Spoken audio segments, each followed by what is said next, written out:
How to pay Lowe's credit card online. Hello guys, this is Atticus and welcome back to another tutorial videos. In today's video, I'll teach you guys how you can pay Lowe's credit card online. So without any further ado, let's dive right into it.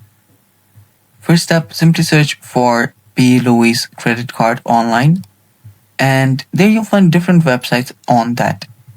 So if you head over to Lowe's website, you can see how you can pay for it or what they accept, but this is not what we want.